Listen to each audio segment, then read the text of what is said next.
Le vent hurlait comme un amant éconduit sur les falaises de la Costa Brava. Et Diane sentit son cœur se fracasser contre les rochers invisibles de la nuit. « Ne me laisse pas.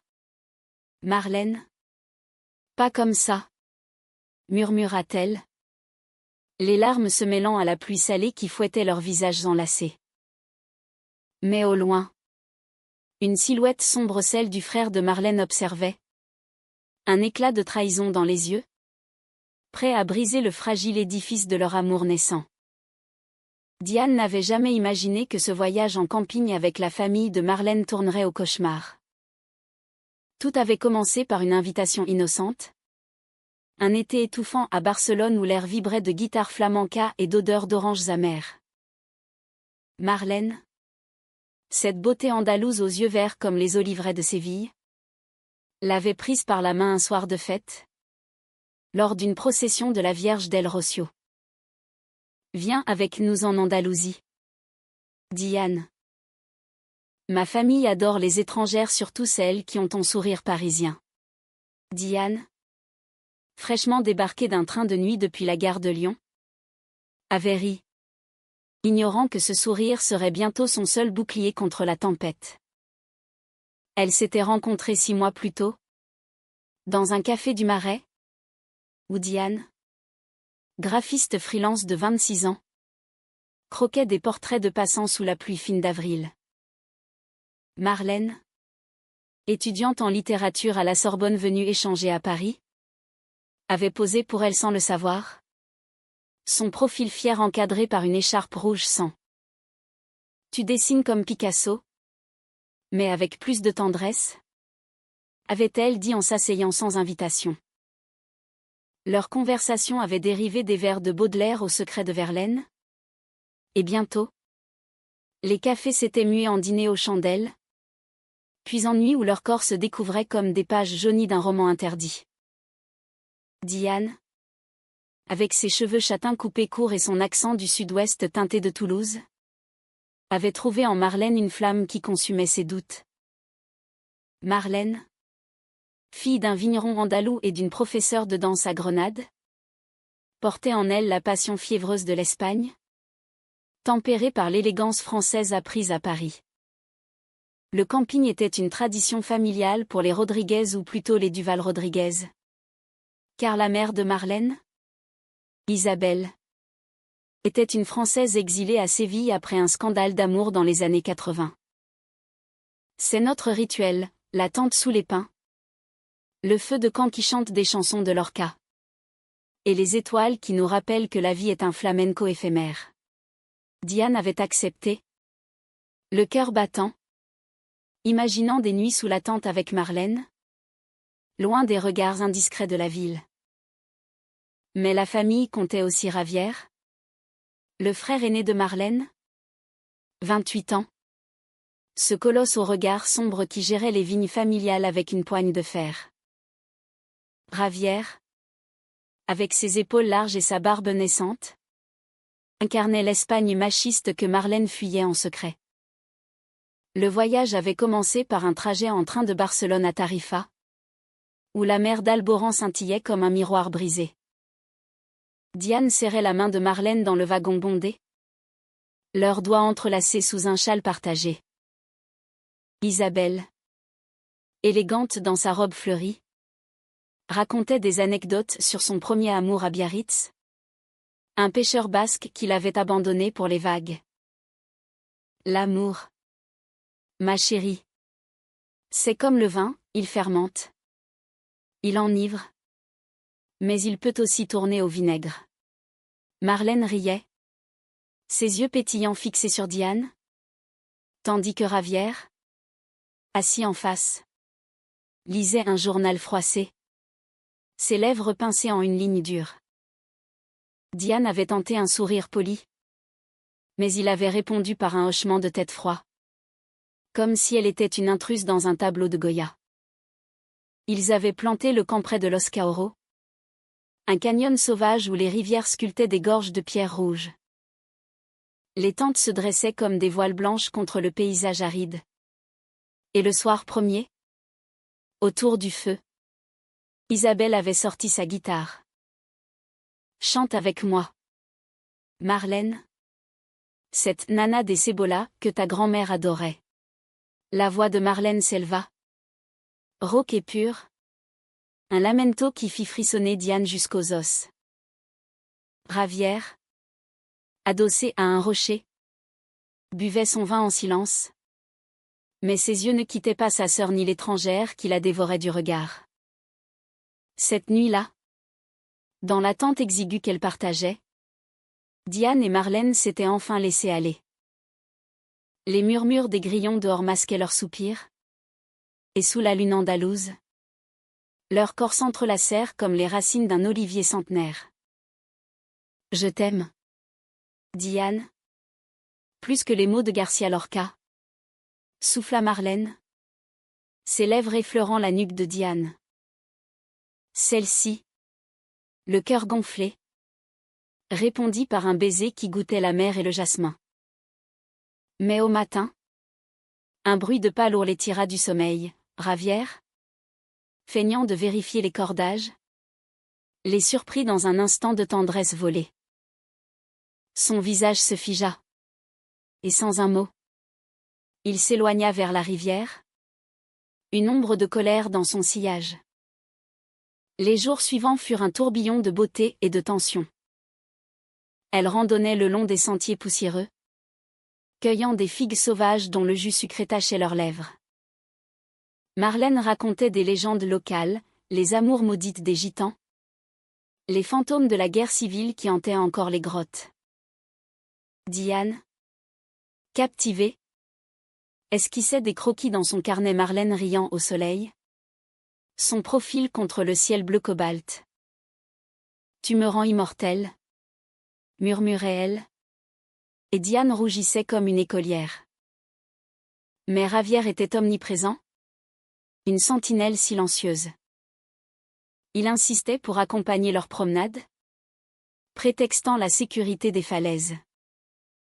L'Andalousie n'est pas Paris, petite française. Ici, les passions mènent à la chute. Ces mots, lourds d'un sous-entendu, faisaient frémir Diane.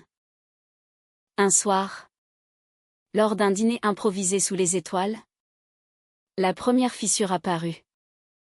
Isabelle, un peu ivre de sangria maison, posa la question fatidique, et toi, Diane? As-tu quelqu'un qui t'attend à Paris? Un amoureux? Peut-être?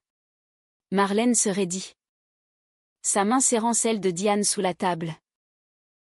Maman. Diane est. Elle est avec moi. Le silence tomba comme une pierre dans l'eau calme. Ravière éclata d'un rire bref, amer. Avec toi? Comme une amie de camping? Marlène?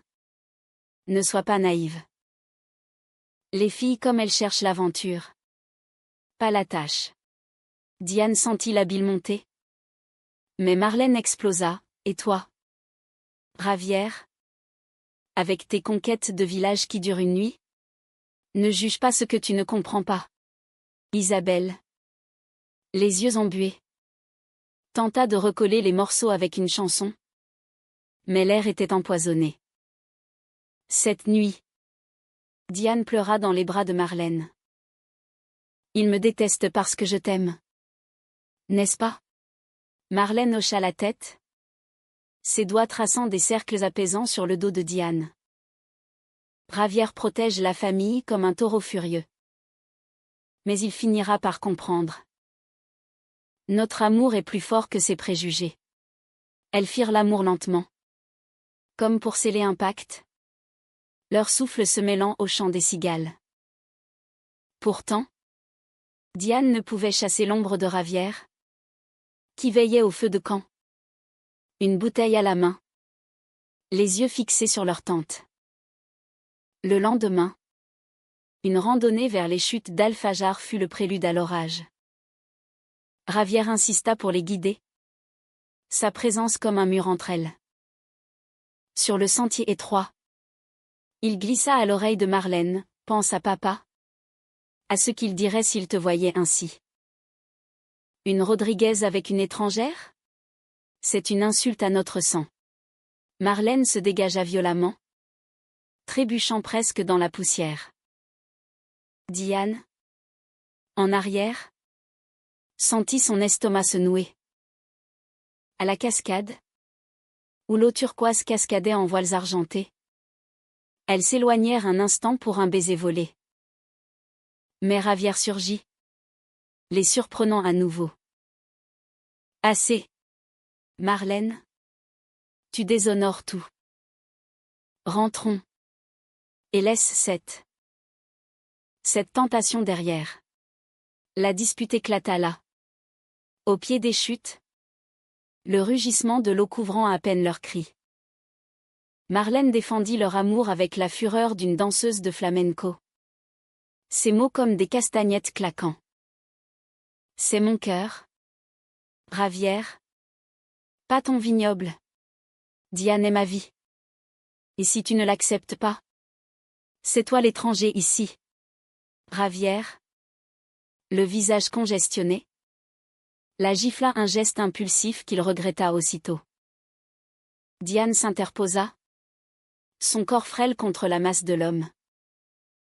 Ne la touche pas. Ton honneur est une prison. Pas une vertu. Isabelle, arrivée en courant, sépara les combattants, les larmes aux yeux. Mon Dieu! Qu'avons-nous fait de cette famille? Ce soir-là, le camp fut un tombeau. Diane et Marlène se réfugièrent dans leur tente. Mais le sommeil fuyait. Je ne supporterai pas qu'il te fasse du mal, murmura Diane. Marlène, le joue encore Rosie, répondit, il est perdu dans ses peurs. Comme papa l'était. Mais toi et moi, nous sommes libres. Elles parlèrent jusqu'à l'aube, tissant des rêves d'un futur à Paris ou à Séville, où leur amour fleurirait sans chaîne. Pourtant, Diane sentait une faille, Ravière complotait-il dans l'ombre? Les jours suivants furent une danse sur des braises.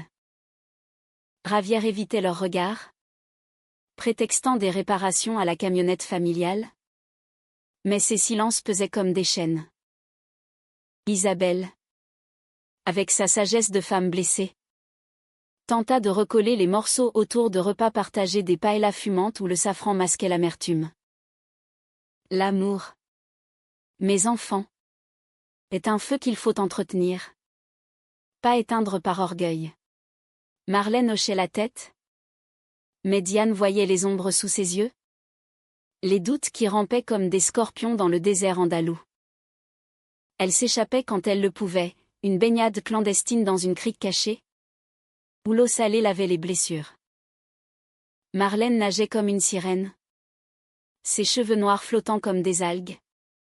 Et Diane la rejoignait, leur rire ricochant sur les falaises. Ici, nous sommes des déesses païennes? Plaisantait Marlène, ses mains glissant sur la peau mouillée de Diane. Ces moments étaient des oasis, mais la soif de conflit grandissait. Ravière observait de loin. Un carnet à la main notait-il des plans? Ou simplement sa rage? Un après-midi, lors d'une visite au village voisin de Turegano, la trahison se dessina. Les rues pavées exhalaient l'odeur de pain frais et de lavande, et Marlène entraîna Diane dans une petite boutique d'artisanat, où des châles brodés évoquaient les gitanes de Carmen. Choisis-en un pour Paris. Pour nos hivers froids. Diane opta pour un foulard bleu nuit, bordé de fils d'or, symbole de leur nuit éternelle. Mais dehors, Ravière les attendait, flanqué d'un cousin local, un homme trapu aux yeux fuyants nommé Paco. Marlène. Un mot. Seul à seul. Son ton était bas, presque conciliant. Et Marlène, espérant une réconciliation, suivit. Diane attendit, le cœur serré, mais l'attente s'étira en une demi-heure.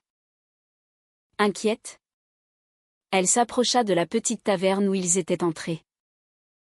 Par la fenêtre entr'ouverte, elle les vit, Ravière, penchée sur sa sœur, murmurant avec urgence. Pense à l'héritage, Marlène. Papa t'a légué la moitié des vignes mais seulement si tu restes ici.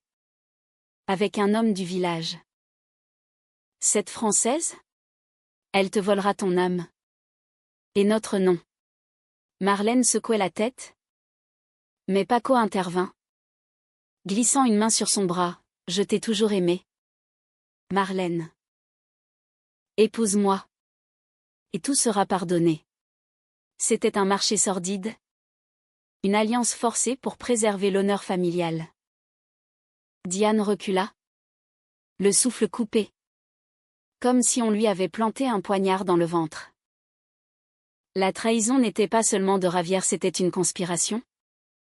Un filet jeté sur Marlène pour la ramener dans le giron patriarcal. Elle courut vers la camionnette. Les larmes brouillant les ruelles étroites. Et s'enferma dans la tente. Le foulard serré contre sa poitrine.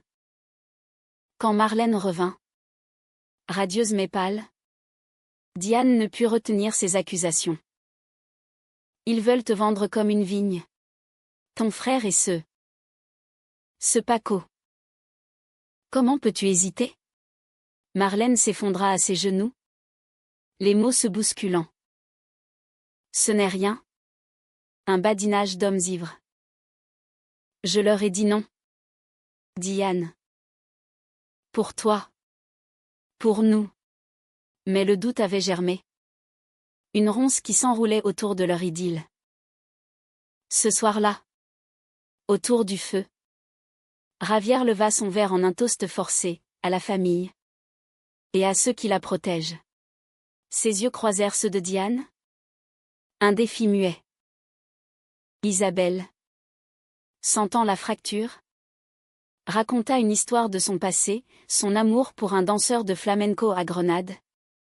Brisé par la jalousie d'un frère aîné. J'ai fui. Et j'ai trouvé la liberté. Mais le prix était ma solitude. Marlène serra la main de sa mère. Un pacte silencieux. Tandis que Diane se demandait si elle-même n'était pas la prisonnière de cette saga familiale. La nuit apporta un répit illusoire. Sous les étoiles filantes de Perséide, ironie du sort. En cette mi-août. Elles s'aimèrent avec une urgence nouvelle. Marlène traça des constellations sur la peau de Diane. Ses lèvres murmurant des poèmes de Federico, Verde que te quiero verde. Verte comme je t'aime. Verte. Diane. Abandonnée à la vague de plaisir. Oublia un instant les ombres. Mais au matin. Une lettre glissée sous la tente changea tout. Écrite de la main de Ravière. Elle suppliait Marlène de rentrer seule à Séville pour discuter de l'avenir. Paco est prêt à t'offrir une vie stable. Cette aventurière te mènera à la ruine. Comme maman avec son basque. Marlène déchira la lettre. Mais les mots empoisonnés restèrent. Diane, voyant les larmes de sa bien-aimée, proposa la fuite. Partons ce soir? Pour Cadix? Ou pour Gibraltar? Laisse-les à leur vigne pourrie. Marlène hésita. Son amour pour sa famille comme un ancrage dans la tempête. Donne-moi du temps. Diane. Je dois confronter Ravière. Une fois pour toutes. Ce fut le début de la fracture, des silences tendus. Des regards qui fuyaient. Et une passion qui se muait en désespoir. Le climax approchait avec la pleine lune. Lors d'une veillée au village. Les gitans dansaient autour d'un feu géant. Leurs robes virevoltant comme des flammes vivantes. Marlène, en robe rouge sang, entraîna Diane dans la ronde. Leur corps se frôlant dans l'euphorie collective. Ravière les vit. Et la rage le submergea. Ivre de vin et de jalousie. Il s'approcha. Arrachant Marlène à la danse. Assez de cette mascarade. Tu rentres avec moi. Maintenant. La bagarre éclata au milieu des tambours. Paco se joignit. Et Diane, protégeant Marlène, reçut un coup au bras qui la fit chanceler. Isabelle hurla, séparant les frères, tandis que les villageois formaient un cercle murmuré. Diane, le bras douloureux mais l'âme en feu, affronta Ravière. Ton amour est une cage? Pas un refuge. Laisse-la choisir sa vie. Il ricana. Mais ses yeux trahissaient la peur de perdre sa sœur. Peur de l'inconnu que représentait leur union. Marlène. Entre les deux. Choisis, je pars avec Diane. Adieu. Ravière. Jusqu'à ce que tu apprennes l'amour vrai. Elles fuirent dans la nuit. Main dans la main. Le village en effervescence derrière elles. Mais la trahison n'était pas finie. Au camp. En ramassant leurs affaires à la hâte, Diane trouva un billet d'avion pour Marlène réservé par Ravière pour un retour immédiat à Séville. Avec une note, pour ton bien? Petite sœur. Oublie-la. Le cœur brisé? Diane comprit, Ravière avait ourdi un plan pour les séparer, usant de l'affection de Marlène pour la famille comme levier. Il m'aime à sa façon. Sanglota Marlène. Déchirée. Mais toi, tu es mon choix. Elles roulèrent vers la côte sous un ciel d'orage, la mer Noire se gonflant de menaces. Diane conduisait, les jointures blanchies, tandis que Marlène dormait contre son épaule. Nous recommencerons à zéro, murmura-t-elle à l'aube, quand les premières lumières de Malaga teintèrent l'horizon de rose. La fuite vers Malaga fut un exil précipité. Un bolide filant sur des routes sinueuses bordées de cactus et de ruines morts. Diane serrait le volant de la vieille camionnette empruntée à Isabelle, le bras encore endolori par le coup de la veille. Mais la douleur physique pâlissait face à la tempête intérieure. Marlène, recroquevillée sur le siège passager, alternait entre silence hanté et éclats de rire nerveux. Regarde. Diane. Les tours de l'Alcazaba. Comme des sentinelles endormies. Elle nous protège? Non. Mais ses yeux verts, d'ordinaire si vifs, étaient voilés de doute. Et Diane savait que la trahison de Ravière creusait un abîme entre elles. Elles s'arrêtèrent dans un petit hôtel familial sur les quais. Une posada aux murs blanchis à la chaux où l'odeur de jasmin se mêlait à celle du sel marin. La patronne, une veuve nommée Rosa aux cheveux grisonnants et au sourire édenté, les installa dans une chambre donnant sur la baie. Les amours tourmentées sont les plus belles, mais petites. Buvez du moscatel. Ça guérit les cœurs brisés. Marlène rit faiblement.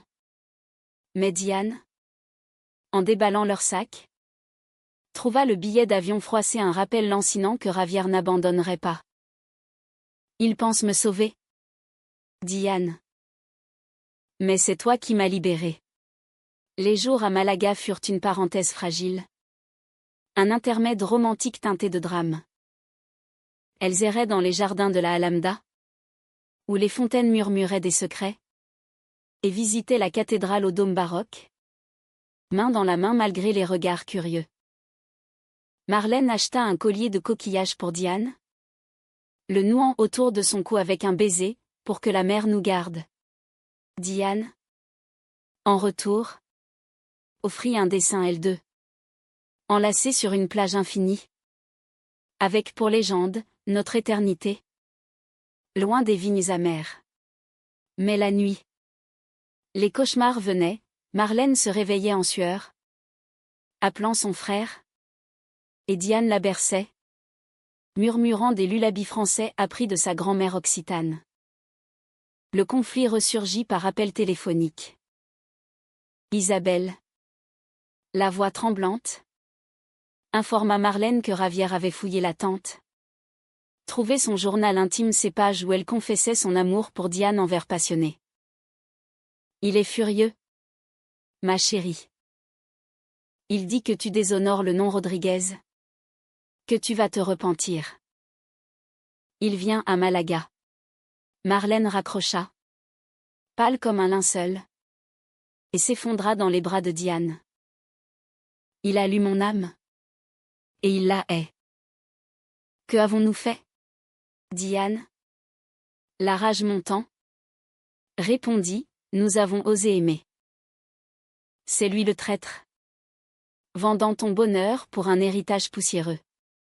Leur passion, loin d'éteindre le feu, l'attisa. Dans la chambre aux volets clos, elle s'abandonnait avec une intensité presque douloureuse. Comme si chaque caresse effaçait un peu plus les chaînes familiales. Marlène, ses ongles s'enfonçant dans le dos de Diane, chuchotait, tu es ma révolution. Ma Goya dans la nuit noire. Diane, les larmes aux yeux, explorait son corps comme un territoire conquis, traçant des cartes de baisers sur sa peau olive. Et toi? Ma liberté. Ma Espagne sans frontières. Ces nuits étaient des catharsis. Mais le jour apportait l'angoisse, des lettres anonymes glissées sous la porte. Signé un ami. Avertissant Diane de partir avant que le frère ne vienne réclamer sa due. Le chaos éclata un soir de feria locale, où Malaga pulsait au rythme des tambours et des cris joyeux. Les rues étaient un carnaval de couleurs robes gitanes, guirlandes de lumière, et l'air embaumé de churros frits. Marlène, en jupe fleurie, dansa le sevillana avec Diane, leurs hanches se balançant en harmonie parfaite, ignorant les murmures. Mais Javier surgit de la foule comme un taureau en furie. Paco sur ses talons. Marlène. C'est fini. Cette folie. Il l'attrapa par le bras, l'attirant hors du cercle de danse. Diane s'interposa. Mais Paco la ceintura.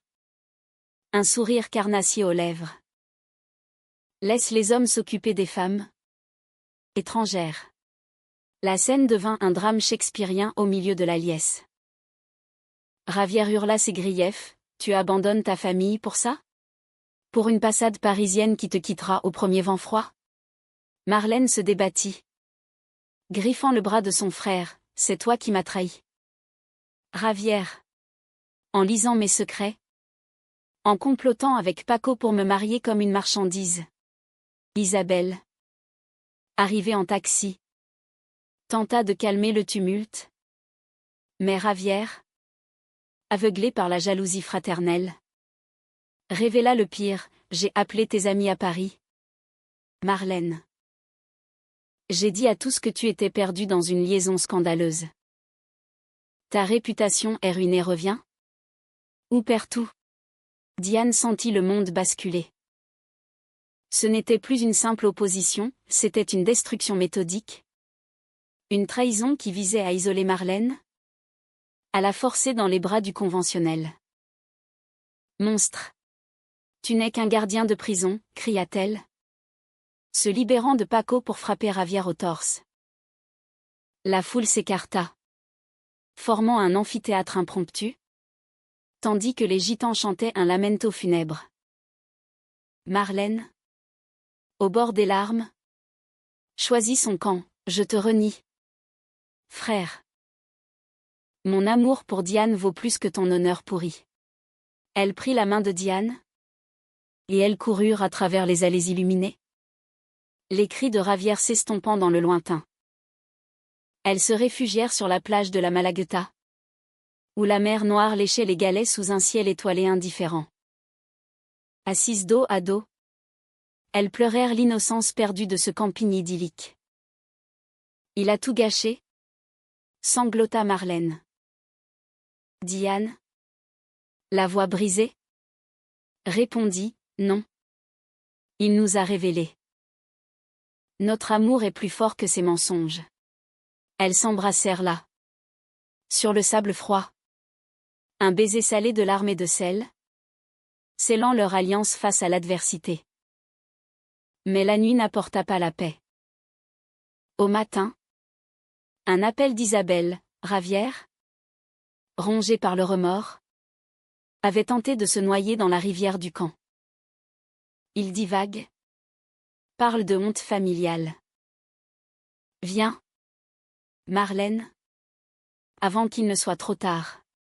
Le dilemme déchira Marlène en deux, son amour pour Diane? Ou le lien de sang avec son frère suicidaire? Diane, sentant la faille, offrit le sacrifice, va le voir. Je t'attendrai ici. Prouve-lui que l'amour n'est pas une arme. Marlène partit, laissant Diane seule avec ses doutes. Un vide béant comme la Méditerranée. Les heures s'étirèrent en éternité. Diane erra sur la plage, ramassant des coquillages comme des fragments de leur histoire brisée. Était-ce la fin? Ravière avait-il gagné par sa folie, forçant Marlène à choisir la famille sur l'amour? Le soleil se couchait en boule de feu quand Marlène revint, les yeux rougis mais résolus. Il vivra. Et il a compris. Un peu. Je suis désolé, a-t-il murmuré. Mais c'est toi que je choisis. Diane. Pour toujours. Le retour au camp fut un pèlerinage de rédemption, sous un ciel d'azur impitoyable qui semblait juger leur faute. Diane et Marlène roulèrent en silence, la camionnette brinque-ballant sur les routes poussières de l'intérieur andalou, passant par des villages oubliés où les vieilles femmes en mantille les bénissaient d'un signe de croix. Marlène, la main sur le genou de Diane, racontait sa confrontation avec Ravière, il était brisé. Assis au bord de la rivière, les pieds dans l'eau comme pour y disparaître. J'ai peur pour toi, petite sœur. Peur que tu souffres comme maman. J'ai pleuré avec lui. Diane. Pour la première fois, j'ai vu l'homme derrière le taureau. Diane hochait la tête, mais intérieurement, elle se demandait si les blessures se refermeraient jamais.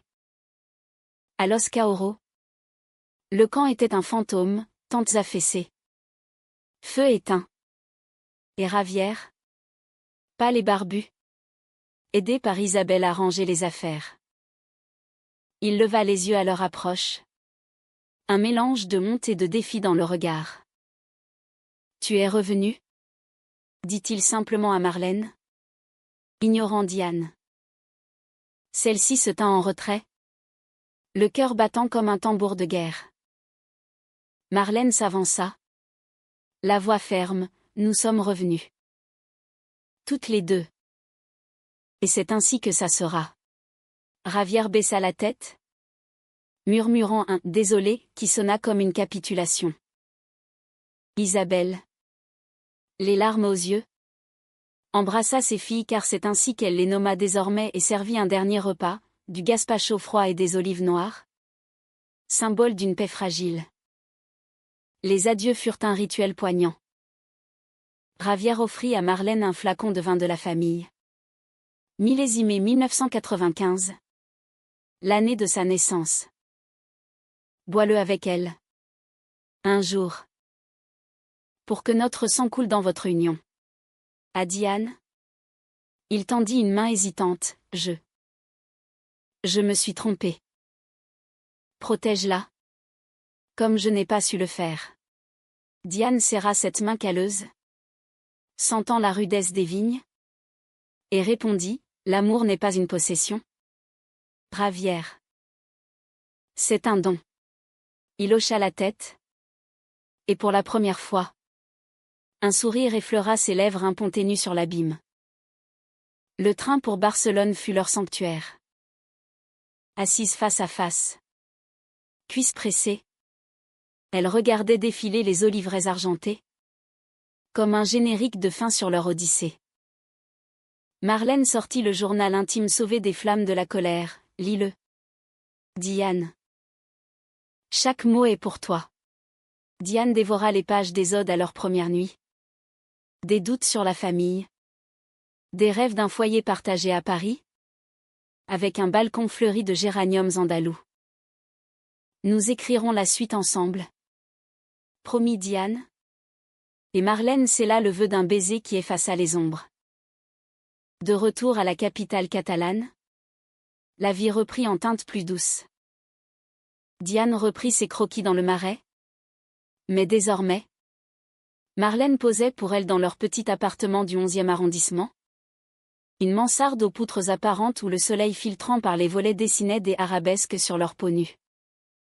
Ravière envoya des lettres sporadiques d'abord guindées, puis chaleureuses, comptant les vendanges et demandant des nouvelles de « ma belle-sœur ». Isabelle visita un Noël, apportant des recettes de paella et des histoires de réconciliation. « Ton frère lit maintenant Lorca ?» dit Anne. Il dit que l'amour vert est le plus vrai. Leur amour s'épanouit en humanité partagée, des week-ends à Montmartre, où Marlène apprenait le valse aux touristes éblouis, des voyages en train vers Toulouse, où Diane présentait sa compagne à sa famille occitane, qui l'accueillit avec du cassoulet et des blagues en gascon. Il y eut des conflits mineurs, les doutes de Marlène sur son héritage, les nuits où Diane craignait un appel de Ravière annulant tout, mais chaque tempête renforçait leur ancrage. Elles adoptèrent un chat errant, un félin andalou aux yeux verts comme Marlène, et plantèrent un olivier en pot sur le balcon, racine de leur fusion franco-espagnole. Un an plus tard, sous la pluie fine de Paris, elles se marièrent civilement dans une mairie discrète du 4e, entourée d'amis et d'Isabelle, qui pleura en lisant un extrait de Romancero Gitano. Ravière ne vint pas trop fière encore, mais envoya un télégramme, verde que os quiero verde. Sois feliz por vosotras. Diane, en robe ivoire simple, glissa l'anneau au doigt de Marlène, de la Costa Brava à la Seine. Tu es mon horizon. Marlène, les yeux brillants, répondit, et toi? Ma mère infinie. Leur histoire ne fut pas un conte de fées sans épines, il y eut des nuits de larmes pour les ponts brûlés. Des appels tendus avec Ravière qui apprenait lentement l'acceptation. Mais c'était une saga humaniste, où l'amour triomphait non par magie, mais par pardon et persévérance. Diane et Marlène, deux âmes entrelacées comme les vignes et les platanes, prouvèrent que les passions espagnoles et les tendresses françaises pouvaient forger un chemin unique. Et sous les étoiles de Paris, elles dansaient encore, un flamenco doux, éternel.